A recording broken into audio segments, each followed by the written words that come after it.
mention is given to the fact that in late 1938, just before World War II, noted Arctic explorer Admiral Richard E. Byrd visited Hamburg, Germany, and was invited to participate in the pending Nazi Neuschwabenland Antarctic expedition. Despite his great expertise with polar explorations, Byrd declined the German invitation. But just the same, on December 17, 1938, the new Swabia expedition departed Hamburg for Antarctica aboard the Schwabenland, a freighter refitted for carrying catapult aircraft. The expedition had 33 members, plus the Schwabenland's crew of 24. By January 1939, the ship arrived in Antarctic waters and began charting an area already claimed by Norway in 1938 as Queen Maud's Land. In the following weeks, 15 flights were made by the ship's two Dornier seaplanes over an area reported to be about 600,000 square kilometers. To assert Germany's claim to the Norwegian territory, 3 German flags were placed along the coast and 13 more were airdropped further inland. These markers were 5-foot-tall iron poles topped with swastikas, and thus the territory was renamed by Germany Neuschwabenland. It was rumored that the Nazis had plans to use Antarctica for advanced weapons testing, flight experiments, and even as a possible refuge should the European war not go as planned. These projects had been discussed in German newspapers of the time, promoting the Third Reich's 4-year plan to colonize New Schwabenland. This 1939 Nazi expedition discovered several ice-free thermal-heated inland lakes, as well as vast coal and mineral deposits, an extraordinary discovery that inspired Heinrich Himmler to actually initiate plans for building a permanent base in Antarctica, a base codenamed Station 211. In secrecy, German U-boats began regular missions to the icy Antarctic shores. Eventually, senior naval commander Admiral Karl Dönitz let slip a strange phrase: "My submarines have found a true paradise on Earth." And by 1943, Admiral Dönitz further boasted, "The German submarine fleet is proud of having built for the Führer in another part of the world a Shangri-La on land, an impregnable fortress."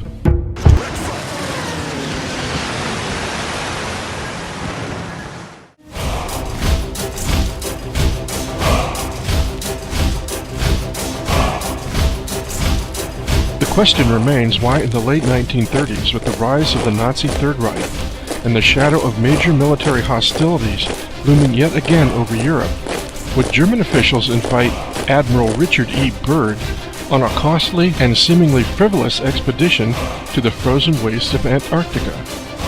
Perhaps the answer lies in the resurgence of German nationalism itself. In the 1920s, as the newly formed German National Socialist Party gained political notoriety, it required a permanent volunteer guard unit to provide security at potentially violent Nazi Party meetings in Munich. By 1925, chicken farmer Heinrich Himmler joined this guard unit, which by then had been named the Schutzstaffel, or Protection Squadron, abbreviated as SS, with stylized Celtic Sieg runes. Under Himmler's dedicated leadership from 1929 to 1945, it grew from a small paramilitary group to one of the largest and most powerful organizations in the Third Reich. The Nazis eventually regarded the black uniformed SS as an elite unit, the party's Praetorian Guard, with all SS personnel originally selected on the principles of racial purity and loyalty to the Nazi Party. Heinrich Himmler sought to idealize the SS as a 20th century reincarnation of the medieval order of Teutonic Knights.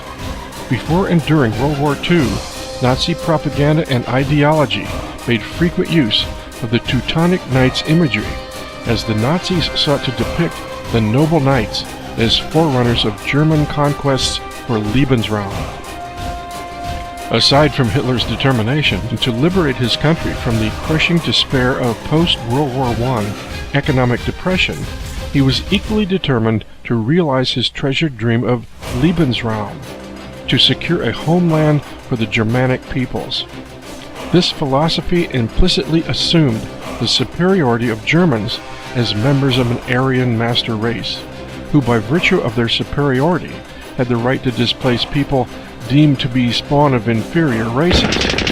The Nazis insisted that Lebensraum needed to be developed as racially homogeneous to avoid intermixing with people of inferior races. As such, any people determined to be inferior to Germanic standards living within Lebensraum selected territory were subject to expulsion or destruction. Hitler declared that the size of European states was absurdly small in comparison to their weight of colonies, foreign trade, etc., which he contrasted to the American Union, which possesses at its base its own continent. By example, the United States provided the closest model to the German ideal of Lebensraum. With this concept in mind, despite its cruel, forbidding cold, the Antarctic was the last remaining untamed continent on the planet, where at least a portion of the German people could possibly resettle, no longer bordered on all sides by enemy nations. Is it conceivable that over the course of the war, Germany actually possessed the technical skills to make this goal a practical reality?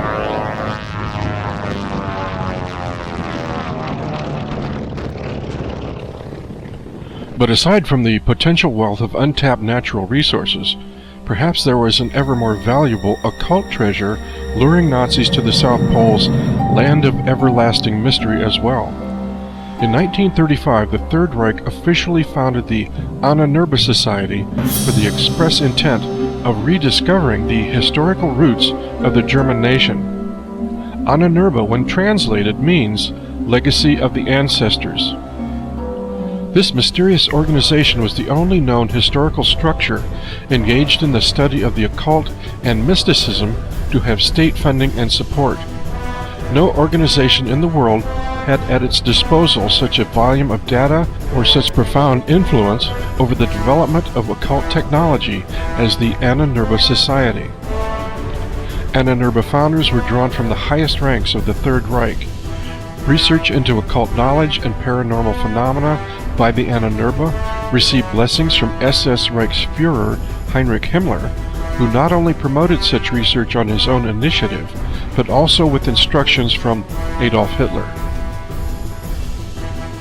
Astrologer Wilhelm Wolff in 1939 described the ultimate goal of Ahnenerbe research was to harness not only natural but also supernatural forces, all intellectual, natural, and supernatural sources of power, from modern technology to medieval black magic, and from the teachings of Pythagoras to the Faustian pentagram incantation, were to be exploited for the interest of final victory. Concurrent with the new Schwabenland expedition of 1938, the Nazis launched expeditions to Tibet as well, where they allegedly gained access to secret cave systems that had not been seen for centuries.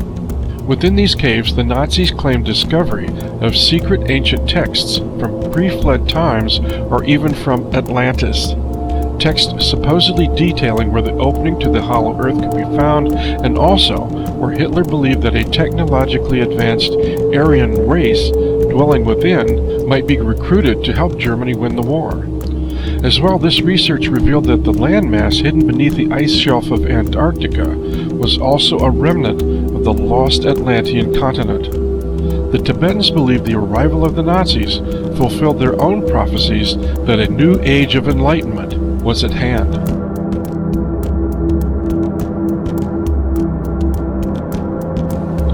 Only recently, huge underground thermal heated lakes have been found a kilometer deep under the Antarctic ice, with water temperature a warm 64 degrees Fahrenheit. Above the surface of these lakes are huge natural dome-like vaults filled with warm air. It is possible that from these heated lakes, a constant river of warm water flows out into the ocean. Over thousands of years, these warm rivers would have formed huge underground ice tunnels, ideal for the construction of secret bases. If German U-boat reconnaissance had indeed penetrated deep into these ice tunnels over the course of the war, these caverns would have provided ideal locations for hidden bases, immune from storms, polar cold, and well beyond any enemy's reach. And even at the Nuremberg war trials, Nazi naval commander Karl Dönitz insisted that his U-boats had located an invulnerable fortress, a paradise-like oasis in the middle of eternal ice.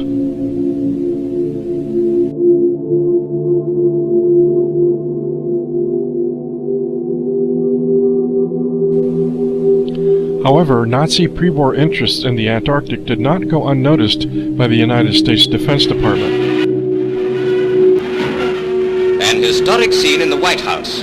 Representatives of all the American republics come to hear Mr. Roosevelt's momentous address. The war is approaching the brink of the Western Hemisphere itself. It is coming very close to home.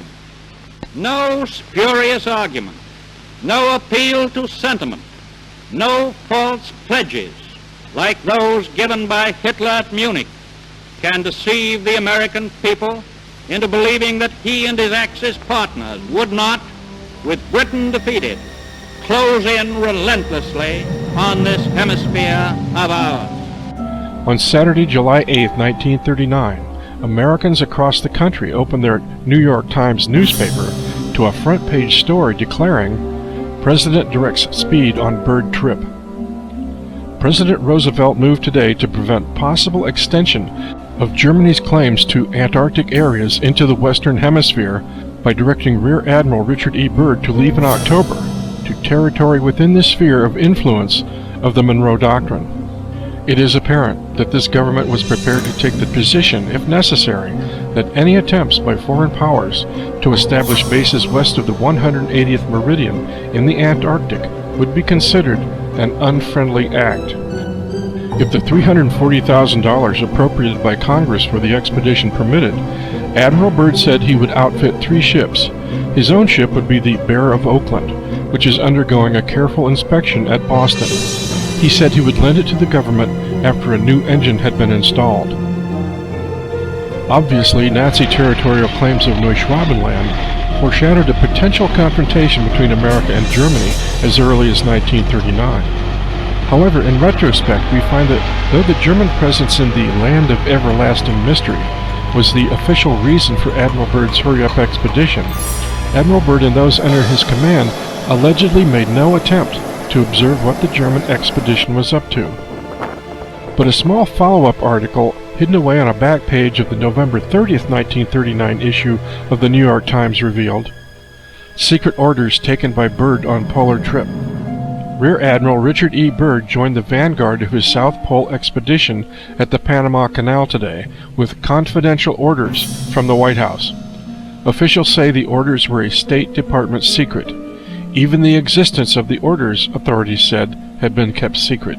Admiral Byrd received them, informants say, on a hurried trip to Washington last week before departing for Panama. Is it possible that these secret orders contain the real reason for Admiral Byrd's expedition? Were secret aspects of both the German and American expeditions to Antarctica carefully withheld from public scrutiny? In 1939, were the Americans and Germans engaged in an occult race to be the first to gain entrance and explore the fabled lands beyond the pole, legendary lands inside our Earth? A competition not unlike the space race between America and Russia, which followed several decades later.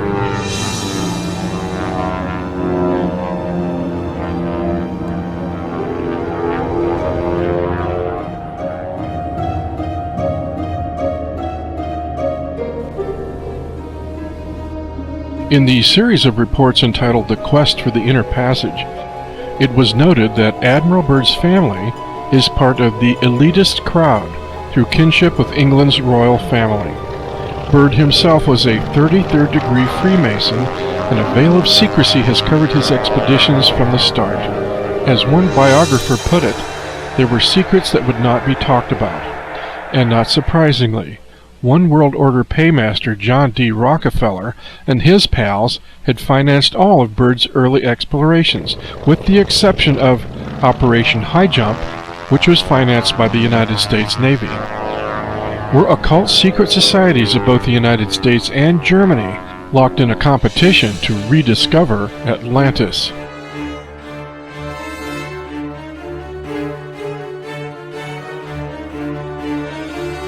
In 1928, Byrd and his pilot, Bernd Balken, had dropped Masonic flags on both poles. Balken also added his shrine Fez. In the Antarctic expedition of 1933, 60 of its 82 members were Freemasons, and on February 5, 1935, Byrd established the first Antarctic Lodge, number 777, of the New Zealand Constitution.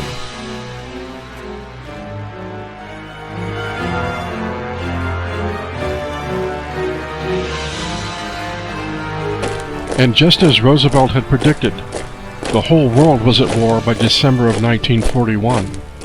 Yet despite Hitler's astounding military success in conquering virtually all of Europe, Allied forces rallied together in a desperate 4-year conflict that ultimately served a crushing defeat to his German Reich. As of May 8, 1945, the defeated German military had surrendered. But had Hitler's Third Reich actually surrendered as well? And moreover, was the war with Germany truly over? Or had it simply completed the opening phase of a much larger covert operation? Even before the German surrender in 1945, a Nazi long-range comeback plan to regain power after the war revolved around using their friends and fascist sympathizers in other countries, particularly the United States, to do their bidding while rebuilding Germany. War researcher Henry Stevens, in his book Dark Star, reveals Operation Avalon, a plan for the survival of the Reich that was in the works as early as 1944. Such Nazi elite as Albert Speer, General Hans Kammler, and Martin Bormann had allegedly collaborated on a plan to covertly evacuate vast sums of money, advanced technologies, scientists, and technicians out of Europe before Germany was forced to capitulate. Provided this operation could secure its own lands, weapons, and money, it could function as an off-the-books power unto itself, a breakaway Fourth Reich.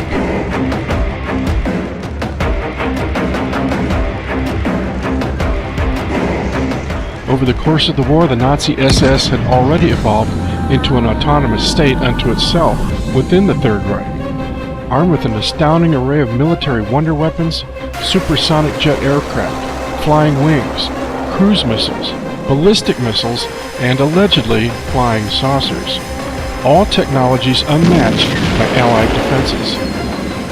As well, construction of a top-secret device called Die Glocke, the Bell, was underway at a hidden complex in Poland. Rumors claim that once activated, this device could levitate, but considering Hitler's desperate demands for an apocalyptic wonder weapon to annihilate Germany's enemies, it seems more likely that, rather than an exotic flying machine, it was intended as a plasma weapon, infinitely more destructive than even a hydrogen bomb. But this project never reached completion, and by the end of the war, the Bell and all of its designers had vanished, likely under the supervision of General Hans Kammler, who possessed exclusive control over the Bell as well as all SS Wunderwaffe projects. As a protege of SS Chief of Staff Heinrich Himmler, Kammler had earned a reputation with his skills for rapid deployment and implementation of underground manufacturing facilities and vast mobilization of slave labor consignments from concentration camps, the very skills required for supervising construction of an emergency refuge at the South Pole, Neuschwabenland. Of course, by April 17, 1945, Kammler and all of his most sophisticated secret weapons projects had vanished altogether from Europe. To escape capture, this cunning, shrewd, and lethal opportunist, marked as a prized war criminal, is said to have committed suicide, but more likely he cleverly escaped from Germany aboard a lumbering 6-engine Junkers 390 America bomber, bound for an unknown destination.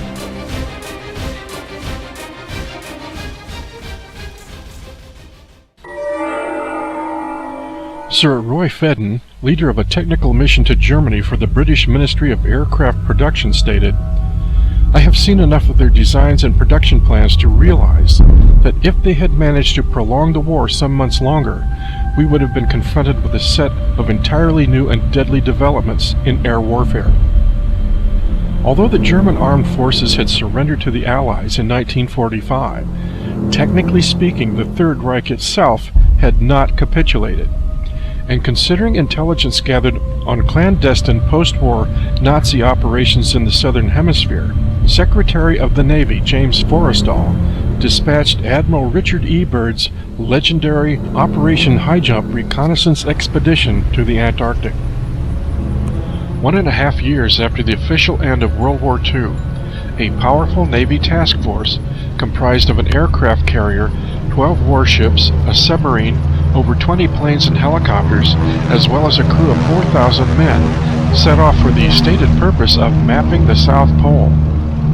Although Byrd himself stated in plain language, the purposes of the operation are primarily of a military nature. He did not divulge any further details. Allegedly, the unstated purpose of this operation was to locate and engage a remaining Nazi military stronghold believed to exist somewhere under the ice of Germany's Neuschwabenland territory. This grand adventure was well documented in a feature MGM motion picture called The Secret Land. However, the obvious shortcoming of this operation seemed a lack of fighter planes. The documentary is careful to show absolutely no combat aircraft aboard the carrier USS Philippine Sea. 6 R-4D reconnaissance planes monopolized the carrier's deck space. Martin Mariner seaplanes featured prominently in this operation as well, yet even these lumbering aircraft, useful in anti-submarine operations, would have been no match for Nazi combat fighters. The 6 R-4Ds in Byrd's squadron were fitted with super-secret Trimetricon spy cameras, and each plane was trailing a magnetometer searching for any anomalies in the Earth's magnetism indicating hollow spaces under the ice. These reconnaissance planes, once launched from the carrier, were to permanently remain at the pole. It's assumed a full complement of combat fighters was likely stored below decks on the USS Philippine Sea. But although Byrd's task force was provisioned for an 8-month stay at the pole, he withdrew his forces after only 8 weeks. So what really happened? Upon his return, Byrd allegedly told the members of a special congressional investigating committee, in case of a new war, the United States would be attacked by fighters that are able to fly from one pole to the other with incredible speed. Lee Van Atta, the El Mercurio newspaper correspondent from Santiago, Chile, who was allowed to accompany the expedition, wrote, Admiral Byrd declared today that it was imperative for the United States to initiate immediate defense measures against hostile airplanes originating from polar regions. As well, recently released Russian documentary, The Third Reich Operation UFO, shares the alleged account of an eyewitness to an enemy attack. Pilot John Sayerson, who claimed his ship, the escort carrier USS Casablanca, was also part of Byrd's task force, and that Navy Corsair fighters actually engaged strange saucer craft attacking the ships. However, official Navy records fail to list the Casablanca as part of Byrd's task force. So, was this account a fabrication, or were Navy files doctored? Sayerson's account actually contains a measure of logic, considering any naval operation of that size would not chance exposure to hostile forces without adequate air defense. Full details of what occurred with Byrd's expedition remain shrouded in mystery. After extensive debriefing at the Pentagon, Byrd was ordered to keep silent about his experiences at the South Pole. The full truth of Operation High Jump remains classified. Yet one persistent enigma remains. Admiral Byrd's famous diary claims that on his last flight over the pole, his plane was hijacked by flying saucers, and for 3 hours he was sequestered into the hollow earth by mysterious German-speaking Nordics, a tale dismissed as pure fantasy by most researchers. However, the Secret Land documentary, while it makes no mention whatever of Nazis at the South Pole, does verify that Byrd's last flight over the pole was in fact delayed for 3 hours due to engine trouble. Fact or fiction? We may never know.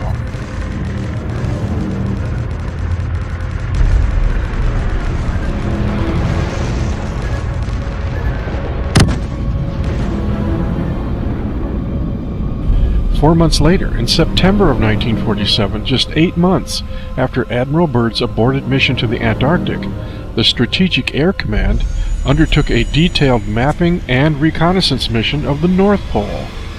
An extensive B-29 support base was established at Fort Richardson, Alaska, but aside from cameras, these bombers were crammed with state-of-the-art electromagnetic scanners, sensors, and magnetic emissions detectors. And, just as Byrd described, high-speed craft capable of flying from pole to pole were again encountered at the Arctic as well. Debriefed flight crews reported seeing metallic, vertical lift saucers parked on the ice packs, flying in and out of the water, as well as dogging the B-29s. Following each flight mission, all evidence, tapes, film canisters, and documentation were immediately classified and rushed back to Washington, D.C. B-29 Project Commander Major Charles Moss concluded the unidentifieds reported by flight crews over the pole to be a secret Russian development, possibly advanced from captured German designs.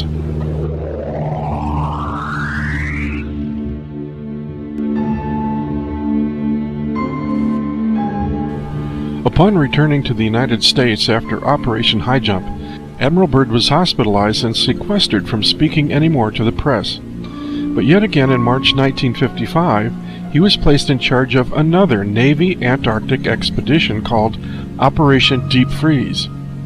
This was Byrd's last trip to Antarctica and marked the beginning of a permanent U.S. military presence at the South Pole. Byrd spent only 1 week in the Antarctic and returned to the United States in February of 1956. And a year later, on March 11, 1957, Admiral Richard E. Byrd died in his sleep of a heart ailment at his Brimmer Street home in Boston. He was honored with burial in Arlington National Cemetery, yet some question whether his death was truly the result of natural causes.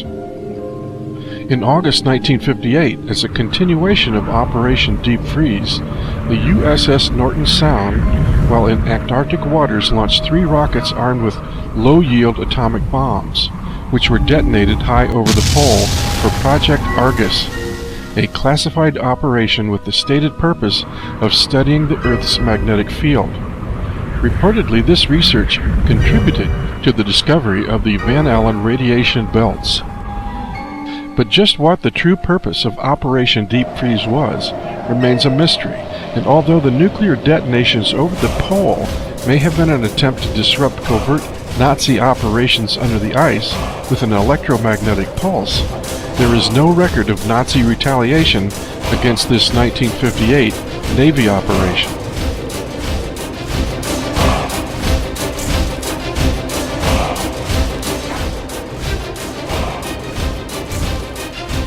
Although the official account of World War II declared that Hitler committed suicide in a Berlin bunker to pacify the world's war-weary population, intelligence insiders knew Adolf Hitler was alive and well, along with his deputy Martin Bormann, tucked safely away in friendly Argentina.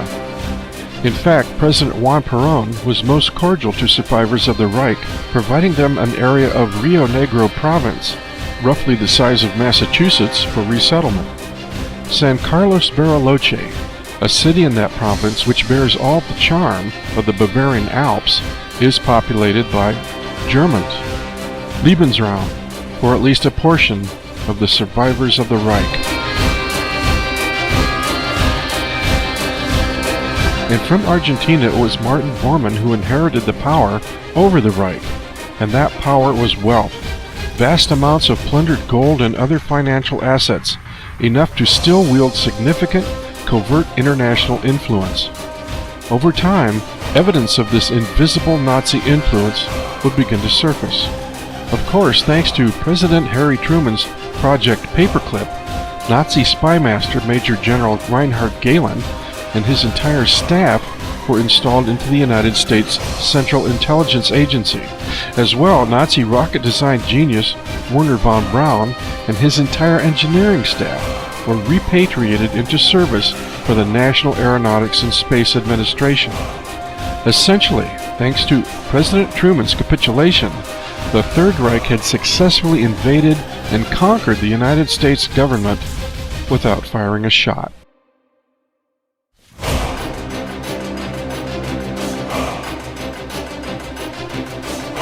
Following World War II, the conquered German nation was again divided piecemeal by the victorious Allied nations. Yet the Third Reich, nested within an international network of economic and corporate interests, remains to this day a formidable political force. With discrete influence over international banking and corporate aerospace industries combined with national intelligence agencies, one wonders just how far Nazi secret technologies have been advanced over all the years since Admiral Byrd's retreat from Neuschwabenland in 1947. Today, rumors abound that a fully operational secret space fleet has been deployed into our solar system. But under which flag does this fleet sail? The Stars and Stripes or swastikas?